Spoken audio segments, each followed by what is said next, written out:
The more you study and learn about history, the more you learn that we have been lied to about everything by everyone. You've been lied to by your government, we've been lied to by our churches, we've been lied to by our teachers, and we've been lied to by our parents. Even if they didn't intend to lie to us, they still told us things that simply were not true and propagated the lies, either by complacency or by ignorance, but at the end of the day, the result is the same. And this is fueled in anger, as the people today have access to information, and we are learning that we have been lied to, not just for years or decades or centuries, but we have been lied to for millenniums. So people today are not just angry about the failures of the system that we are struggling under, they are angry about being manipulated by the powers that be throughout all of humanity's history. And you know what? They know it. That's why there is such a hardline push to stop education. And when I say stop education, I mean stop the expansion of knowledge. Stop history from including both sides of the story. This is directly tied to this push to stop social media communications, especially international social media communications, because we might start learning from each other. We can get our own information now. We aren't limited to the approved television propaganda. If we start learning from one another and we start understanding one another, we might learn about the lies that we have been told year after year, decade after decade, century after century. We might stop obeying their orders and being their obedient servants. We might stop obeying their orders and dying in their useless wars.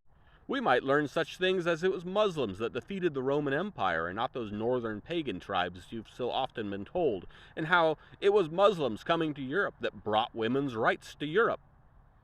They don't want you to know that the Crusaders were bloodthirsty killers that slaughtered innocent people by the millions who had never raised a sword to them.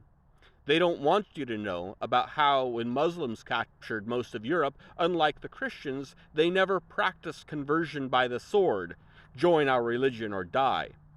In fact, when Muslims took Europe, they guaranteed the freedom of religion for all people. That's why when the Muslim Empire was eventually defeated in Europe, Christianity still dominated the European countries. Muslims had never forced conversion. They don't want you to know that it was Persians that first banned slavery and first guaranteed freedom of religion, or that it was Persians who rebuilt the Temple of Solomon with the assistance of Egyptians, or how it was Persians that founded Greek philosophy, or how the Alamo was actually a war over slavery. Yeah, all those Texans were happy Mexicans until Mexico said they had to lose slavery, and suddenly they wanted into America. So why do they do this? It's all about control and ideology through false teachings of superiority.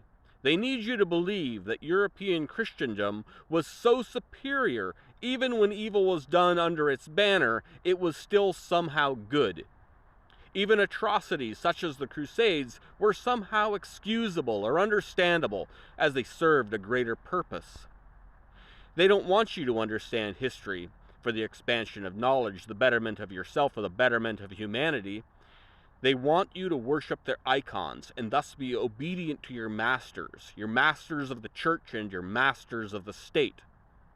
Knowledge threatens their power. They know that in the long term, when enough people have that knowledge, their power will cease to exist. That forbidden fruit spoken of in Genesis in the Bible that Adam and Eve ate of, what was it? It was the tree of knowledge, knowledge of good and evil. The establishment holds itself as infallible as God, that their actions, no matter how insidious, are somehow righteous, and like that story of old, do not want you eating from that fruit of knowledge. These people are many things, but they are not stupid. The people who have manipulated humanity for thousands of years know exactly what they're doing. And of course, they will tell you that it has been for your own good. They're doing it because you're not capable of self-determination. You're not capable of ruling over your own life. It's rooted in ego and in greed and in lust and power. Their motivating principles are the very same things they preach are sins. But these people preach God in the absence of goodness. for they have none within them.